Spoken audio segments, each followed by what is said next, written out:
بسم اللہ الرحمن الرحیم۔ کیا سنت نماز چھوڑنے سے گناہ ہوگا؟ فرض نمازوں میں جو سنت مؤکدہ ہیں کیا انہیں چھوڑنے سے آدمی گناہگار ہوتا ہے یا نہیں؟ حسان احمد حیدر آباد انڈیا سے۔ جناب حسان صاحب، سنت مؤکدہ جو ہے نا، جو فجر سے پہلے کی 2 سنتیں ہیں، ظہر سے پہلے کی 4، ظہر کے بعد کی 2، پھر مغرب کے بعد کی 2 اور پھر عشاء کے بعد کی 2، یہ سنت مؤکدہ ہیں۔ حدیث میں اس کی بہت ترغیب ہے کہ آپ صلی اللہ علیہ وسلم نے فرمایا جو ان 12 رکعتوں پر پابندی کرے گا تو اللہ تعالیٰ جنت میں اس کے لیے گھر بنائیں گے، اور آپ صلی اللہ علیہ وسلم نے ہمیشہ یہ نمازیں پڑھی ہیں۔ تو وہ سنت جس پر آپ نے بہت تاکید سے عمل کیا اس کو سنت مؤکدہ کہا جاتا ہے،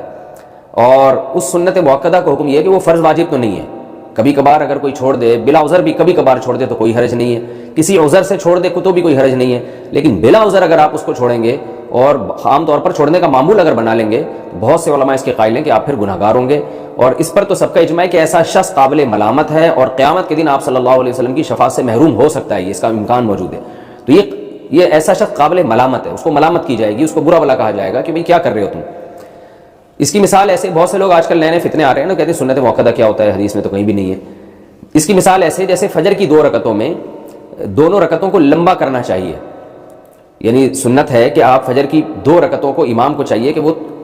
باقی نمازوں کی نسبت لمبی قرات کرے اس میں، جیسے کہ امی عائشہ رضی اللہ تعالیٰ عنہ فرماتی ہیں کہ فجر کی 2 رکعتوں کو 2 اس لیے رکھا گیا ہے کہ ان میں قرات زیادہ ہے۔ اب کوئی بھی اس کا قائل نہیں ہے کہ اس میں قرات زیادہ پڑھنا واجب ہے، سب مانتے ہیں کہ سنت ہے، اور لیکن ہے سنت مؤکدہ۔ اب جو لوگ سنتوں کو نہیں مانتے نا، کہتے ہیں سنت مؤکدہ کوئی ضروری نہیں ہے، پڑھ لو مرضی نہیں پڑھو، آج کل ایسے فتنے پیدا ہو رہے ہیں، تو ان کو آپ یہ ایک الزامی جواب کے طور پہ یہ کہا کریں کہ اگر کوئی امام فجر کی نماز میں 1 رکعت میں انا اعطیناک الکوثر پڑھتا ہے، دوسری میں قل هو اللہ احد پڑھتا ہے اور رکوع کر کے سلام پھیر کے نماز ختم، روزانہ وہ یہی کر رہا ہے، تو کیا آپ اس امام کے اس عمل کو صحیح قرار دیں گے؟ آپ یہ کہیں گے کہ امام صاحب آپ بہت اچھا کر رہے ہیں، فجر کی نماز میں پہلی رکعت میں انا اعطینا پڑھتے ہیں، دوسری میں قل هو اللہ پڑھ کے 2-3 منٹ کے اندر فجر کی نماز ختم، تو یقیناً کوئی بھی نہیں کرنے دے گا امام کو۔ کبھی کوئی سفر میں جانا ہے، کہیں جلدی ہے یا سفر میں ہے تو ٹھیک ہے، لیکن عام نارمل روٹین میں آپ امام کو ایسا نہیں کرنے دیں گے۔ کیوں؟ اگر آپ امام کو ملامت کر رہے ہیں کہ بھائی فجر کو پراپر طریقے سے پڑھاؤ، طوال مفصل پڑھو، اس میں جو طویل صورتیں ہیں جن کی وہ والی صورتیں آپ اس میں تلاوت کریں، یا تلاوت کی مقدار اس میں بڑھائیں، یہ کیا ہے کہ آپ انا اعطیناک الکوثر پڑھ کے اور دوسری میں قل هو اللہ پڑھ کے رکوع کر لیتے ہیں۔ اگر آپ امام کو ملامت کریں اور دلیل میں یہ کہے کہ سنت مؤکدہ کچھ نہیں ہوتا، تم کہیں سے دکھا دو کہ فجر میں لمبی قرات کرنا فرض واجب ہے تو میں کروں گا، جب فرض واجب نہیں ہے تو میں نہیں کروں گا، تو آپ کہیں گے بھائی فرض واجب تو نہیں ہے، اس لیے کہ فرض واجب ہوتا تو نماز ہی نہ ہوتی، یا سجدہ سہو واجب ہو جاتا، تو نماز تو ہو رہی ہے آپ کی، لیکن جو پراپر طریقہ ہے نبی صلی اللہ علیہ وسلم کا نماز پڑھنے کا فجر کی، وہ یہ نہیں ہے۔ جو پراپر طریقہ آپ نے بتایا ہے اور صحابہ تابعین اس پر عمل کرتے آئے، وہ یہ کہ فجر میں لمبی قرات ہوگی۔ تو اسی طرح یاد رکھیں کہ فجر سے پہلے 2 سنتیں ہو گئیں، ظہر سے پہلے 4 سنتیں ہو گئیں، ظہر کے بعد 2 سنتیں ہو گئیں، یہ جو سنت مؤکدہ ہیں یہ بھی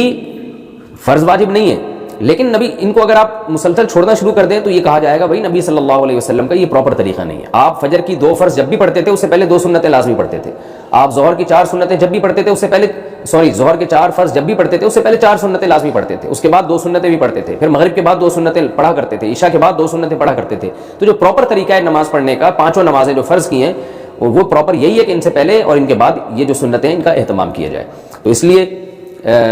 ان سنتوں کا بہت زیادہ اہتمام کرنا چاہیے، اور آج کل جو ایک جدت پسندی معاشرے میں پھیلی ہوئی ہے کہ سنت مؤکدہ کا بالکل ہی لوگوں نے انکار کرنا شروع کر دیا ہے، بس فرض پڑھو اور باقی کوئی کچھ بھی نہیں ہے، تو یہ غلط ہے۔ ہاں کبھی جلدی ہو، سفر میں ہو، کبھی یعنی سفر میں بھی ٹریولنگ کے دوران اس میں آپ سنتیں چھوڑ سکتے ہیں۔ سفر میں کہیں آپ نے اسٹے کیا ہوا ہے تو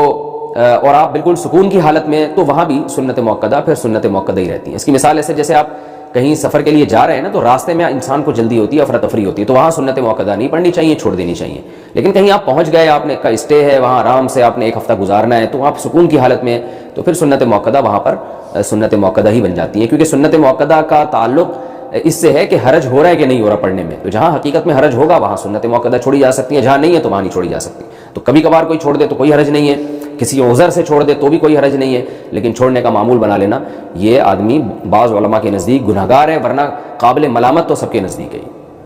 روزانہ کتنے نوافل پڑھنے چاہیے؟ حدیث میں آتا ہے کہ کثرت سے نفل نماز پڑھو، تو روزانہ کتنے نفل پڑھیں جو کثرت میں شمار ہوں گے؟ کیا اس کی کوئی مقدار طے ہے یا نہیں؟ کاشف علی اتر پردیش۔ بھائی نوافل، نفل اضافے کو کہتے ہیں، تو نوافل کا مطلب ہی جو غریبی ہے آپ کی طرف سے، کوئی اللہ کی طرف سے پابندی نہیں ہے، تو وہ جتنے زیادہ پڑھیں اچھا ہے۔ اپنے فرائض واجبات پورے کرنے کے بعد، حقوق العباد پورے کرنے کے بعد جتنا ٹائم ملے نوافل پڑھیں۔ رسول اللہ صلی اللہ علیہ وسلم نے ارشاد فرمایا کہ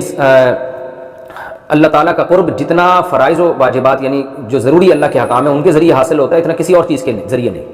لیکن انسان جو ہے نوافل عبادت کر کے اللہ کے اتنے قریب پہنچ جاتا ہے کہ نبی صلی اللہ علیہ وسلم نے فرمایا کہ اللہ تعالیٰ اس کی آنکھ بن جاتے ہیں جس سے وہ دیکھتا ہے، اس کے ہاتھ بن جاتے ہیں جس سے وہ پکڑتا ہے۔ تو یعنی علماء اس حدیث کا مطلب یہ بیان کرتے ہیں اس کا کوئی عضو بھی اللہ کی مرضی کے بغیر استعمال نہیں ہوتا۔ تو نوافل کی کثرت انسان کو اللہ کے بہت قریب کر دیتی ہے۔ بلکہ ہمارے حضرت فرمایا کرتے تھے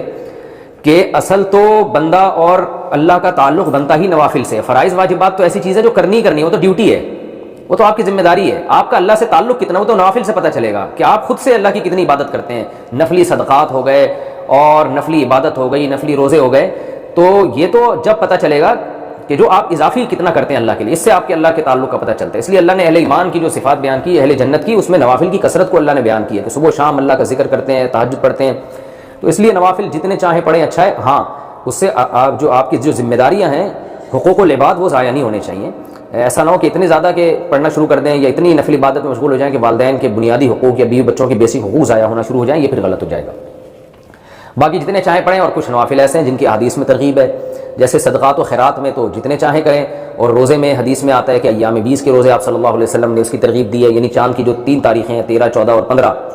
ان تاریخوں کے روزے اور پیر اور جمعرات کا روزہ۔ اس کے علاوہ بھی کبھی موڈ ہوا تو آپ روزہ رکھ لیں، کوئی پیر جمعرات کی قید نہیں ہے۔ ویسے ہی انسان کا بعض دفعہ منگل کو روزہ رکھنے کا موڈ ہوتا ہے تو منگل کو رکھ لیں۔ تو